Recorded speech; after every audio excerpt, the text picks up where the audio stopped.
Hello, welcome to the weekly review, making sense of relevant topics in news. It is a program of Sawasawa Network. I'm Roger Alfred Yoron Mudi, the producer and host. Joining me for this week's episode, Dr. Kuyang Harriet Logo, expert on democratic governance, access to justice and the rule of law, and lecturer at the University of Juba. Also, Martha Nyalam Chatim, a legal researcher, and women's rights activist. And finally, Mary Justo Tombe, also women's rights activist, and she's not right now online, but she's joining us soon. We will be discussing provisions of the Transitional Constitution of the Republic of South Sudan and the revitalized agreement on the resolution of the conflict in South Sudan, specifically on participation of women in governance, the Affirmative Action, the 35%, its implementation and challenges, and related issues. Welcome to the weekly review, my guests. Thank you. Well, let's start with Nyalam being a legal researcher. What is your observation? What is your view about the implementation of the 35% affirmative action that has been provided for in the revitalized agreement or resolution of the conflict in South Sudan? How is the implementation going so far? First of all, I'd like to thank you for having me on your program. And about the 35% affirmative action, I think that is actually one of the very good things that came out of the agreement. And if it were implemented as it had been envisioned, we would actually see the women getting ahead in a lot of these spaces. But since you're asking about the progress regarding the implementation, I think one of the biggest challenges we have right now is the slow process of the implementation of the peace agreement, whereby the organs of the government are being formed one after the another at a very slow pace. So we as women are seeing that at this pace, it is disrupting the kind of lobbying that women should be doing because of the unpredictability of the situation. You do not know when exactly, for example, the national legislature is going to be formed. And as far as the other two arms of the government are concerned, we have seen a very disappointing trend where women representation in terms of the 35% has really been low, and it has been really, really very disappointing. So we are looking forward to the reconstitution of the Transitional National Legislative Assembly to see that maybe this time around parties would actually adhere to the provision of the 35% and maybe make it more fair to the women.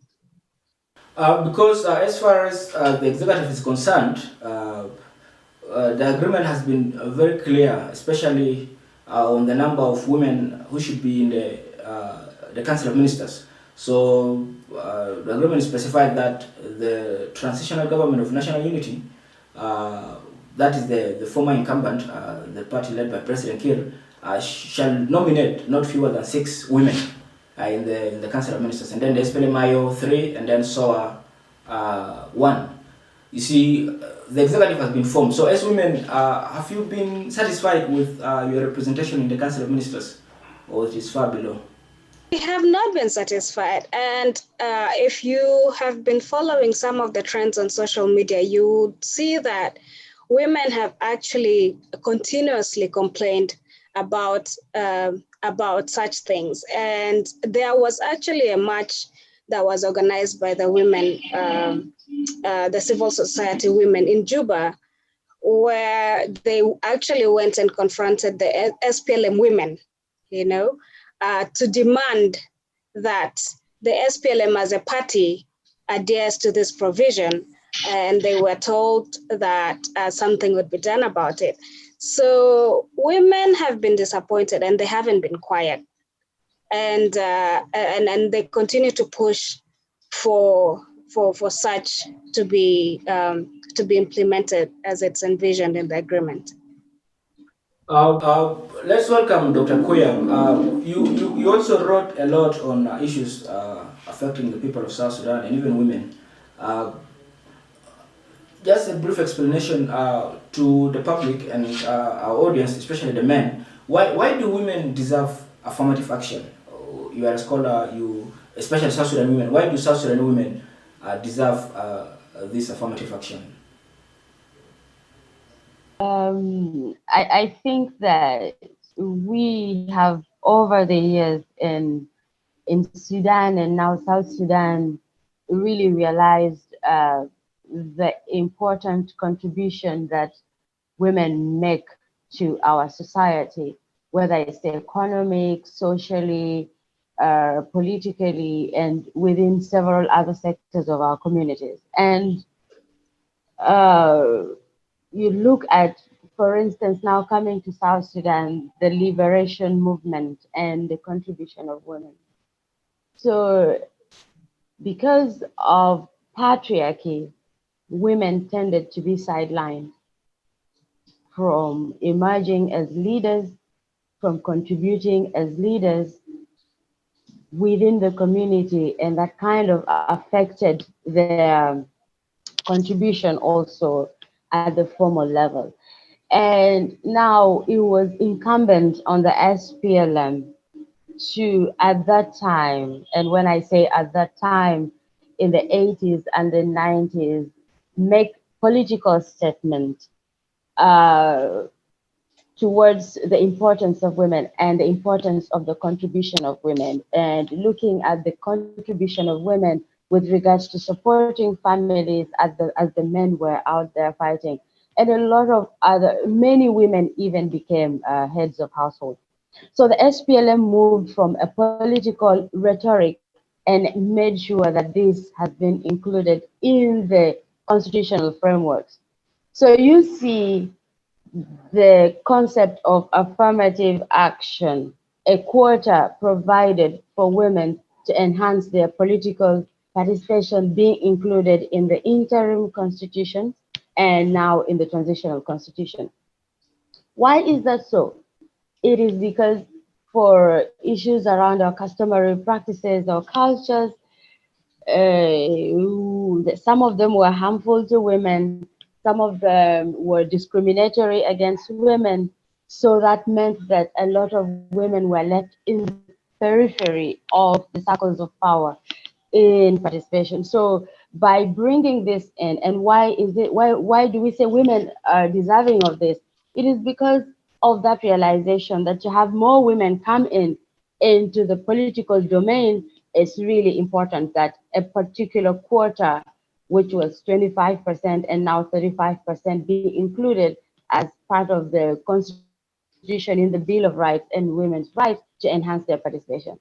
And for me, as a woman who has worked in the area of human rights, but also looking at very specific gender issues, this is not to be thought of as tokenism, but a process that will ensure that women can also come to the fore and make their contributions. Also to ensure that, there are gender dynamics to governance as well.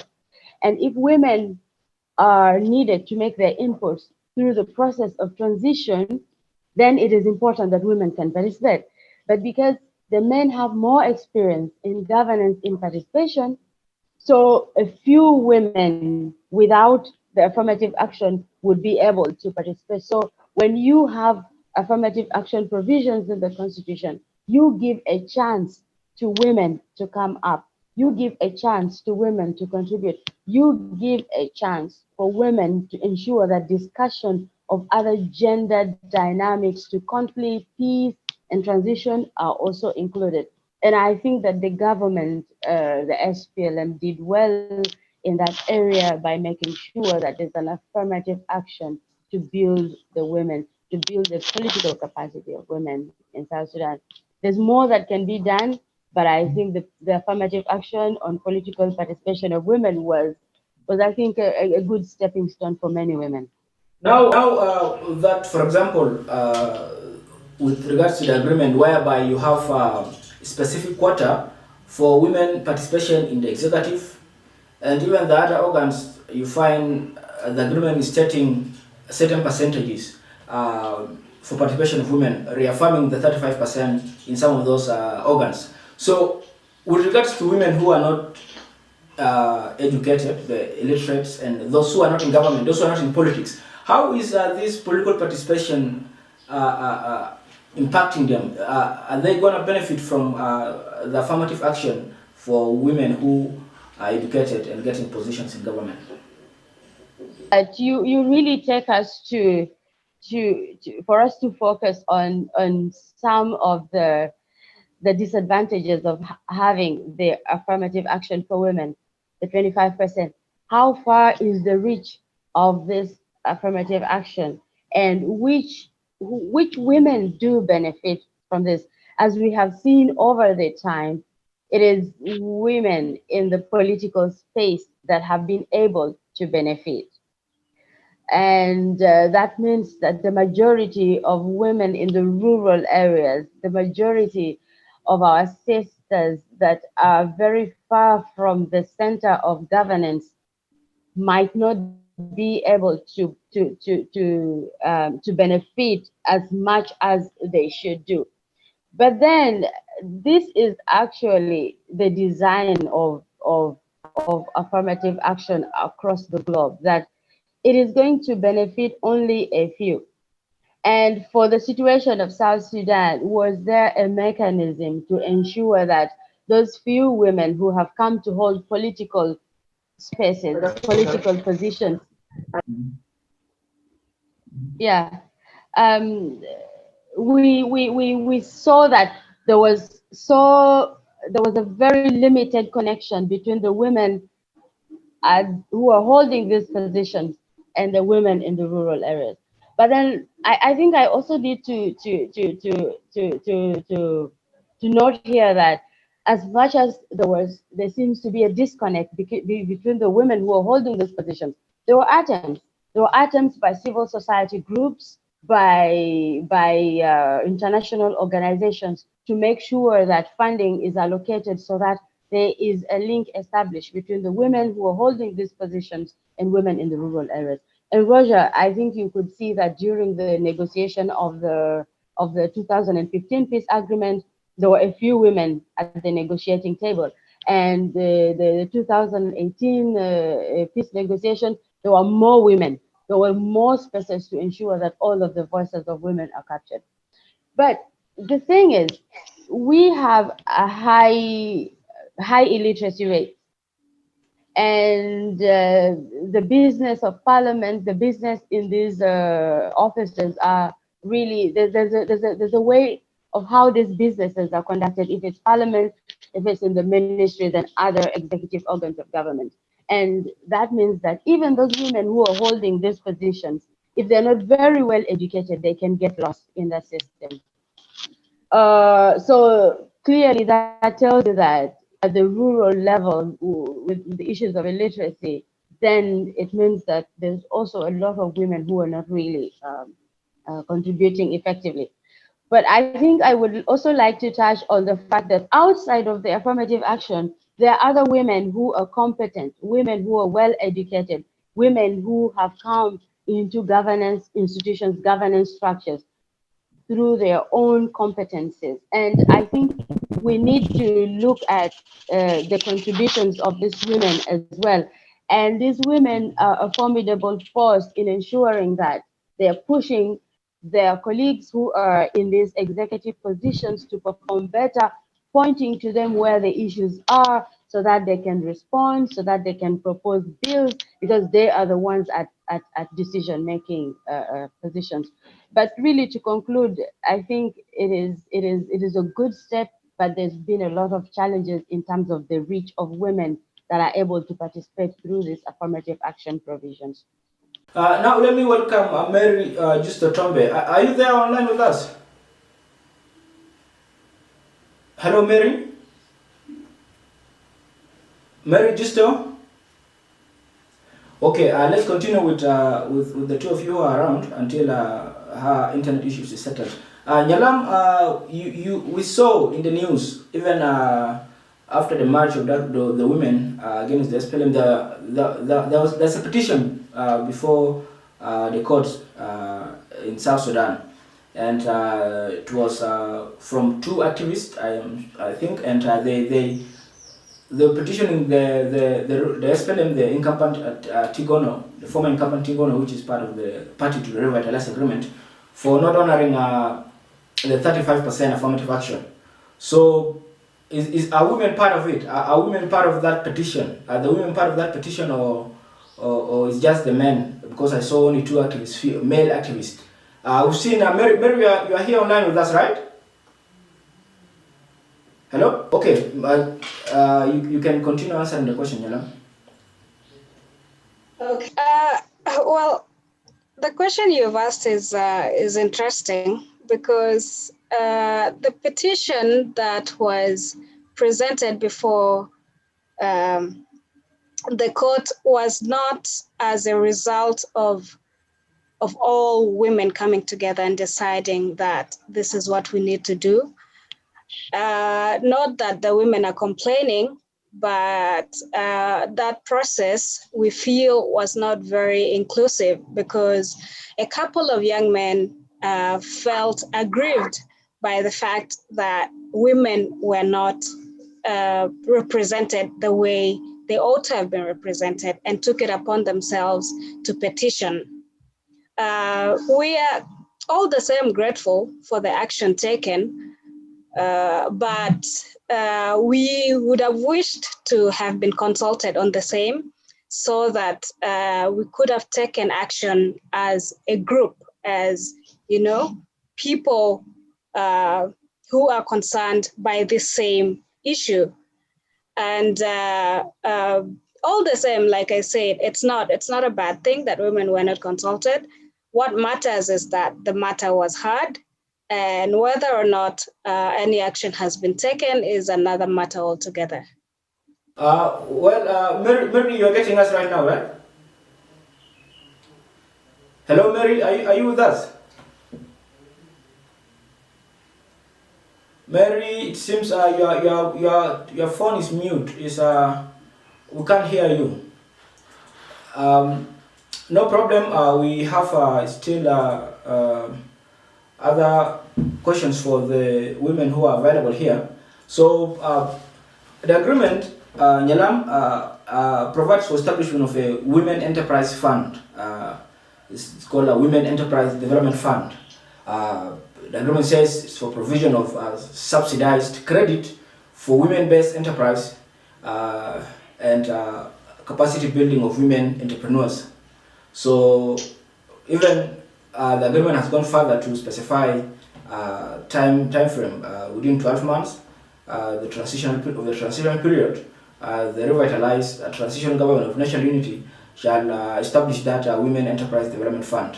And the ministry tasked with that is the Ministry of Finance and Planning and other line ministries. So this, we do not know. You, the women, you could tell us what is going on, because it's the revitalized transitional government of national unity has been established already. It's now almost 12 months. Well, personally, I haven't been following much on that. Mm-hmm. And I don't know if the Ministry of Gender has taken that issue up with the Ministry of Finance to see if there are any steps that have been taken so far to start the process of establishing this fund. What I do know is that the youth have actually taken the conversation a bit ahead, and they have had some discussions around the development of the Youth Enterprise Fund bill, and they're working on it. And I think the women ought to be doing that as well. I haven't, like I said, I haven't heard of any conversations around that yet. Not to say that there might not have been any, but I do not know of any. Maybe my sister can help if they. Mary would have been the right person to answer, but her connection seems to be having problems. Are you getting us, Mary? Hello? I've unmuted. Okay, finally you're here. Thank you. Are you getting me? Yes, we're getting you. Okay. Have you been able to get the last question I was asking Nyalam?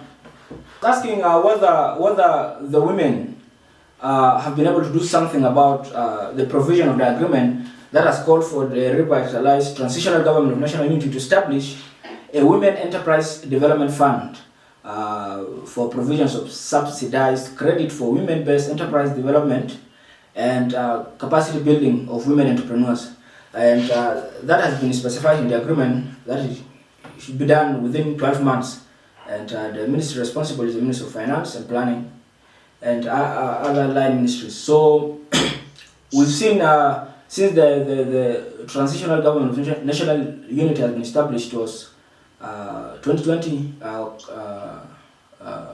February, and it is almost now 12 months. So is there anything going on about that?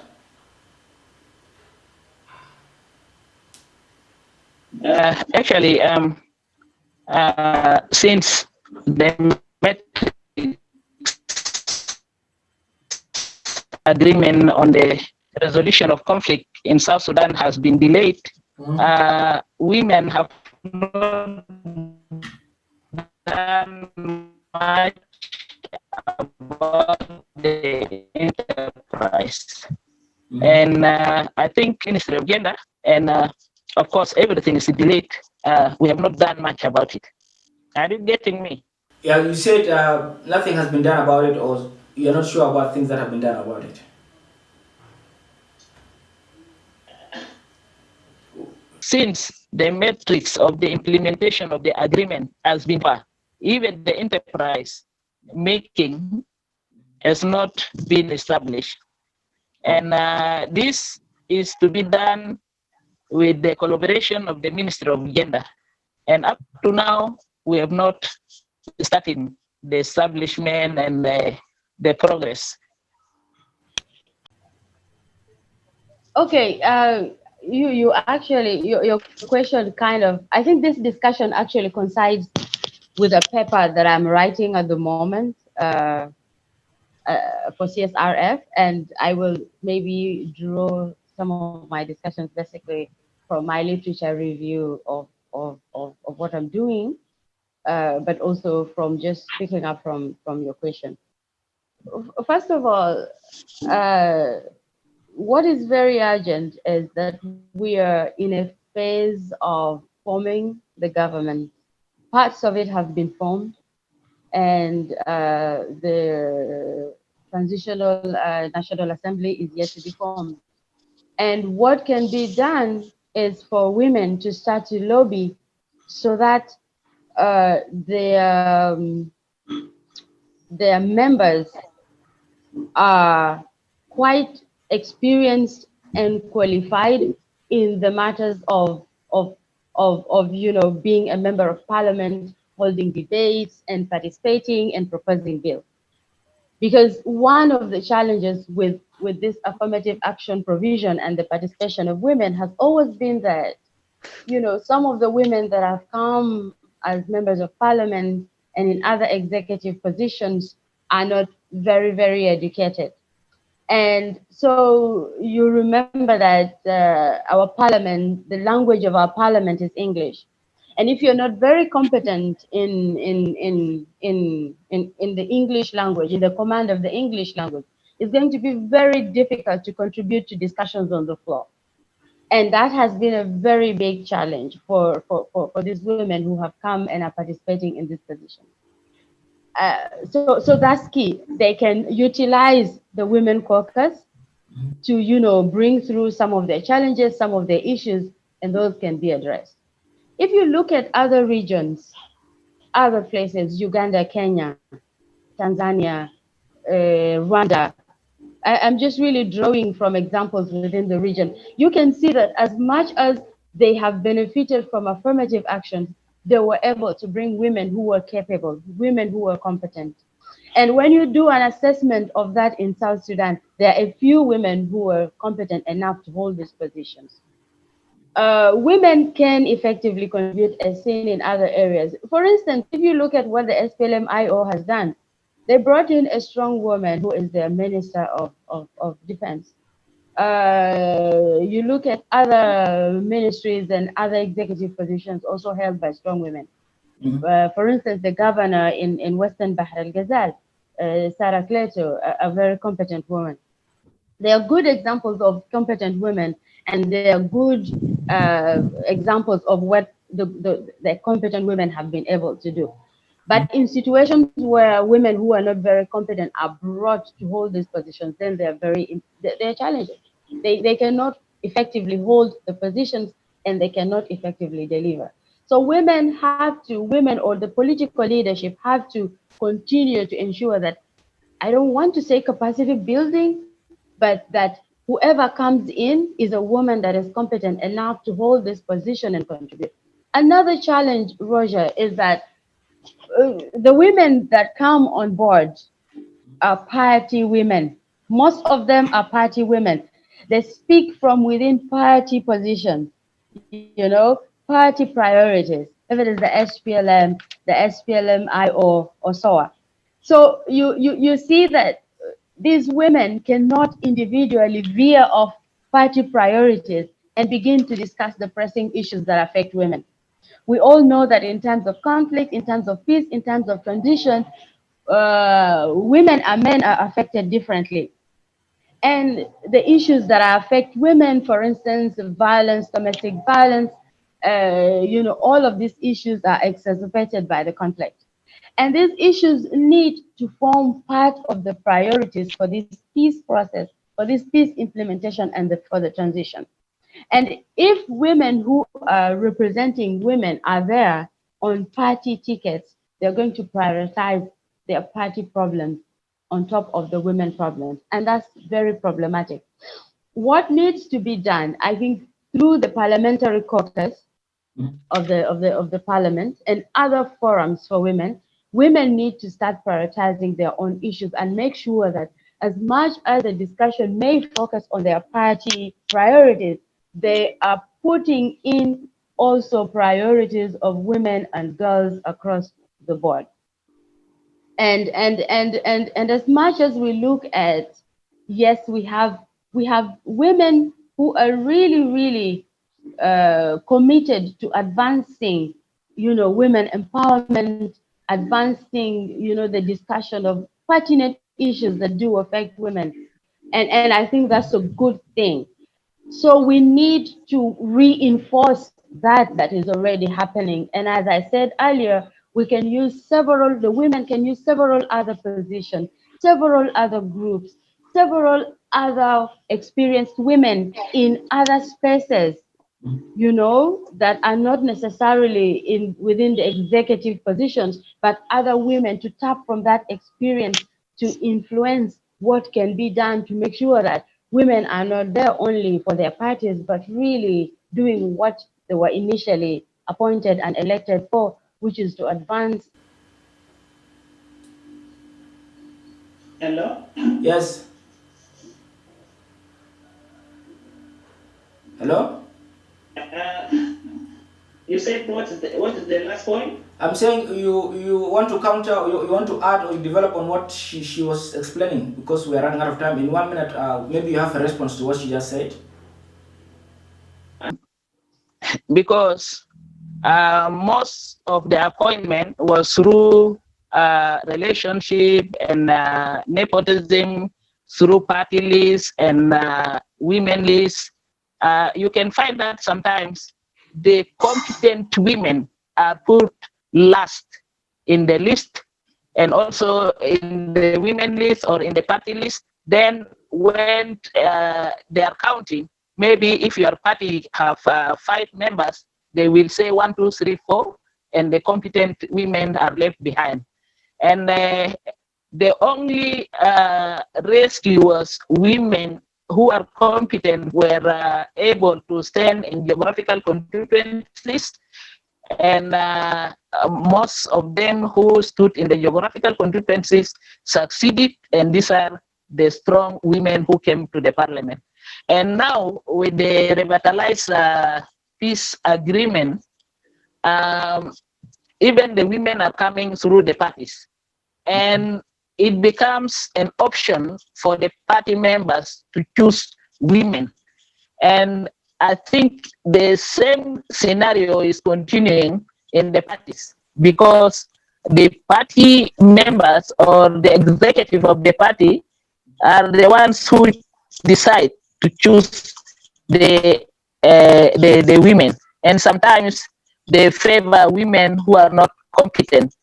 But thanks to the SPLM-IO, though they now appointed women from the diaspora, and these are women who are competent, and they should now concentrate on knowing what is on the ground, since they've been in the diaspora for a long time. Most of the issues on the ground, in the context, maybe they have to be with the women who are around, so that they can know what is on the ground. Thank you. Thank you. I'm sorry, the internet problem took a lot of our time, but in 30 seconds each, maximum 30 seconds, what should or what could the men of South Sudan do to help uplift the women, men as individuals or men in power? What is your advice to men in general? Very fast. My advice is just that we be given our space. We be given what is due to us. We all know that at this point, we are demanding the 35%. It's not because it's being given to us. We're entitled to it. So let us be given that. That is my message. Dr. Kuyang? I think that there's really a political will, there's a goodwill, there's an opportunity. But this is the thing. The men who are at the realm of power should not do this just for the sake of it, should not appoint women just for the sake of it and end up appointing women who cannot contribute effectively. They should appoint the right women in those right places. Sorry, our audience, we ran out of time. This has been the Weekly Review, making sense of relevant topics and news. With me in the studio were Dr. Kuyang Harriet Logo, expert on democratic governance, access to justice and the rule of law, and lecturer at the University of Juba. Also, we had Martha Nyalam Chatim, a legal researcher and women rights activist, and also Mary Justo Tombe, a women rights activist as well. And we were discussing the provisions of the Transitional Constitution of the Republic of South Sudan and the agreement on the resolution of the conflict in the Republic of South Sudan on participation of women in government and the affirmative action, the 35% implementation challenges and related issues. My name is Alfred Yoron. I'm the producer and host of the Weekly Review, making sense of relevant topics and news. Follow us on Sawa Network, on Facebook and on YouTube for more of this program every week. Thank you very much.